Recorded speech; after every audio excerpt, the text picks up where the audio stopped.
Breadwinner ng pamilya si Arian. Kaya tuwing may masisilip siyang pagkakataon para kumita o rumakit, gagawin niya ito.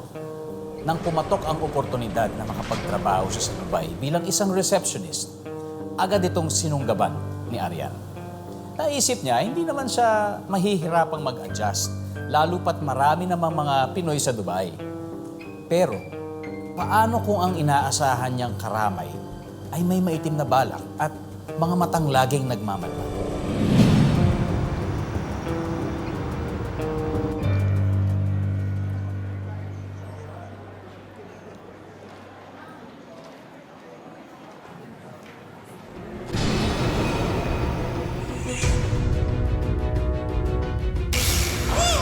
Can I get my room key? 1 faster! Ma'am, sorry po. Asa ba yung room? We're very sorry. Here's your room key. Excuse me. Bes, ano ba nangyayari sa'yo? Kanina ka pa tulala. Iniisip mo pa rin ba yung nangyari kagabi? Nakakatakot lang kasi, Bes eh. Tayo-tayo lang naman yung magkakasama doon sa apartment. Nagagawa niya pang gawin yun. Paano kung hindi lang pala ako yung binobosohan niya? Bes, wag naman ganyan. Nakakatakot naman eh. Alam mo, ang mabuti dyan, mahanap natin agad kung sino hinayupak na yun. Humanda talaga siya sa akin. Kakaloka. Pero feeling ko talaga, hindi Pinoy yan. Pero alam mo naman kasi, Bes, wala tayo sa Pilipinas. Napakahirap magbintang. Okay lang yun. Ano yun naman pinag-uusapan niyo? Loko naman. Gino, papatayin mo naman kami sa nervyos eh. Nambuboso ulit yung pinagkikwentuhan niyo, no? Alam niyo, kung naabutan ko yun, nangyari yun sa akin. Nalito ako sa trabaho. Pero, hindi niyo dapat kailangan isipin yun. Dahil kinausap ko na lahat ng lalaki dito sa apartment. Napag-usapan namin na magsasalita na lang kami magbantayan sa gabi para mahuli ang manyakas niya. Talaga? Naku, salamat, Gino, ha? Wala yun. Hindi ko naman pwede hayaan na bastusin yung kababayan ko, di ba? Lalo na't malayo tayo sa pamilya natin sa Pilipinas. Kailangan tulungan tayo. Kaya, kalma lang kayo dyan. Ako nang bahala.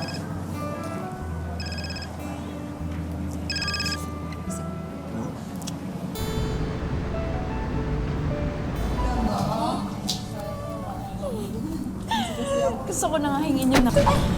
Ano ba naman itong lalaki to? Beautiful. Beautiful mo mukha mo. Tara na nga doon. Kakapasang talaga to si Vihan, ha? Papansin na papansin sa'yo. Sarap bunutin yung buhok sa katawan. Hindi ka na. Bes, sandali lang.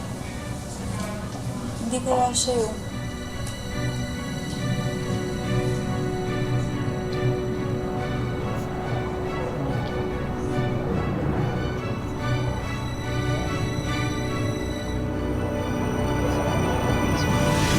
Hoy, mga babaita, kumain na tayo dito. Uy, Arya, nabalitaan ko yung nangyari sa'yo nung isang gabi. Piling ko kilala ko na yung gumawa nun sa'yo. Talaga? Oh, sino daw? Nung nakaraang linggo kasi, maglalabas sana ako ng mga damit ko nang may makita akong camera sa labahan. Hindi ko naman mabuksan kasi lobat. Akala ko may nakaiwan lang. Kaya hindi ko na inisipan ng masama. Hanggang nung isang araw, nakita ko si Ismaya na hawak yung camera. Kinakalikot niya. Tapos nung nakita niya ako, mabilis siyang umalis. Iniisip ko, baka yun yung ginagamit niya sa pamboboso sa atin. Hanggat wala tayong nakikitang ebidensya, lahat suspect. At lahat din na inosente.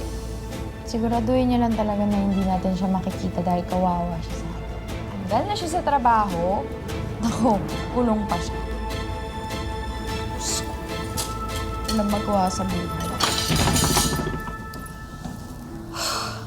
Bakit ang hilig-hilig mo naman manggulat? Pasensya na bibigay ko lang sana to kay Aryan. Alam ko, paborito niya to.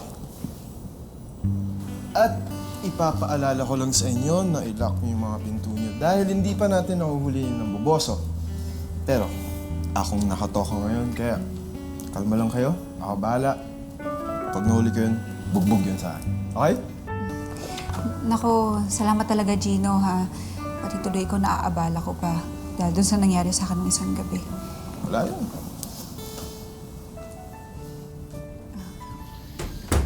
Alandi mo, girl. Oh, ikaw na nga, oh. Charot-charot ka pa dyan. Ay, mo naman, Knight dessert in tayo. shining armor.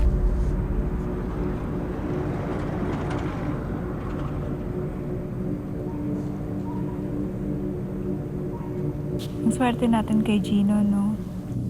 May kasama tayong kababayang lalaki dito. True. Pero hindi na naman kababayan yung tingin niya sa'yo eh. Parang tingin niya sa'yo, future wife. Ay! Uy, tumahimik ka nga dyan. Mabait lang yung tao. Bigyan ng meaning. Ako, ewan ko sa'yo, bes. Alam mo, ikaw na lang yata hindi nakakalam na gusto ka niya.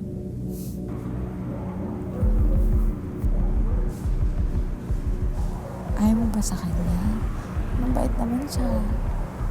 Tulungin. Tsaka, higit sa lahat, guwapo. Hindi naman sa ayoko. So, gusto mo nga siya?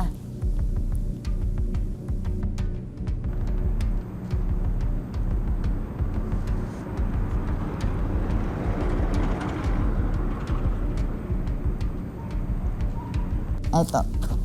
Aray ko. Oh. Para saan to? Padala yan sa akin ng pamilya ko sa Pilipinas. Alam mo, timplahan mo na lang ng kape yung si Gino para naman makabawi tayo sa sakripisyo na sa atin.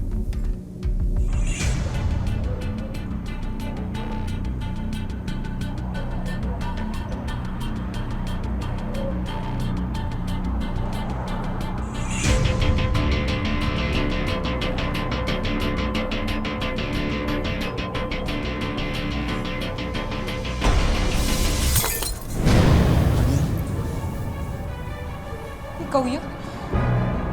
Ang kapal na mukha mo? Akala ko malinis ka, demonyo ka rin pala!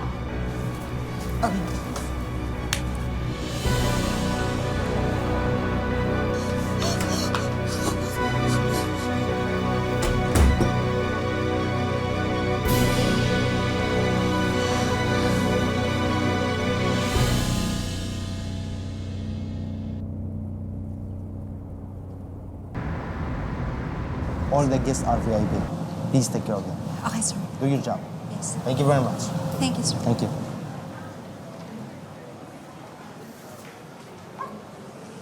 Aryan, kasabi mo muna ako.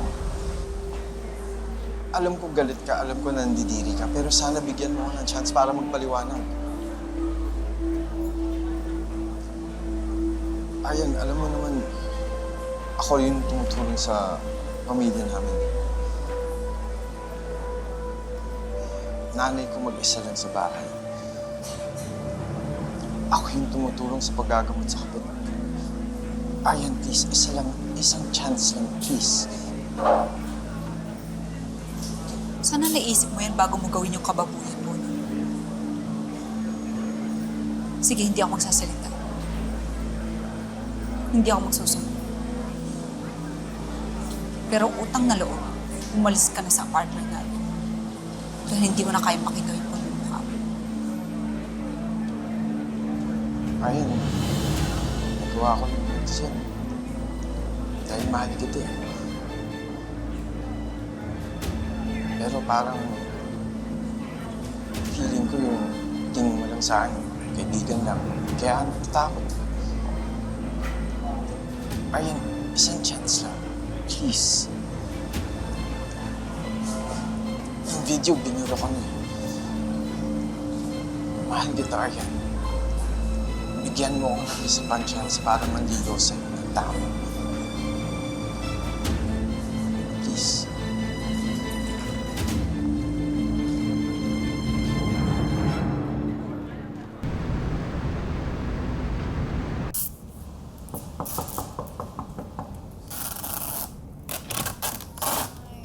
Eto, best pa. Ay, ang taray naman liligaw ng best friend ko. Aryan, pwede ba kita maging girlfriend? Nagutin mo na kasi ilang linggo na nanliligaw yan dito.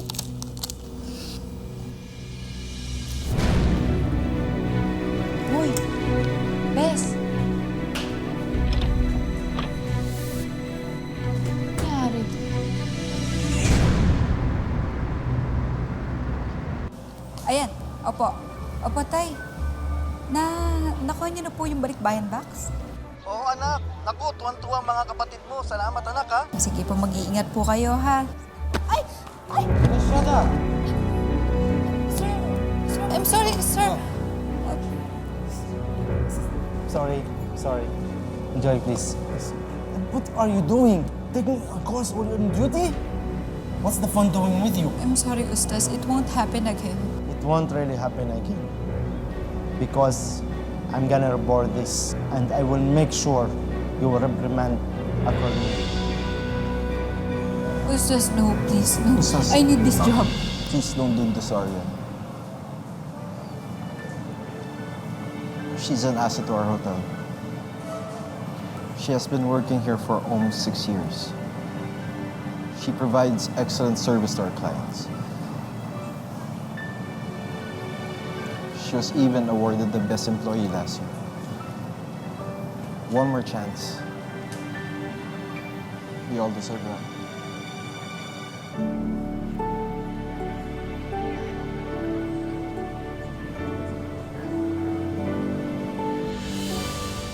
Thank you, ha. Ginawa ko lang naman yun kasi yung ganun tama. Tapos, i-atraso pa ako sa'yo. Kalimutan mo na yun. Gusto ko na rin naman mag-move on, eh. Teka lang.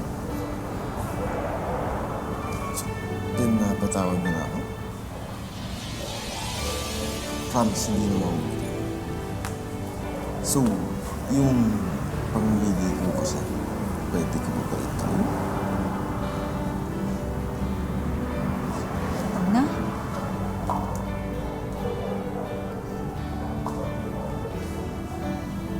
Kasi sinasagot na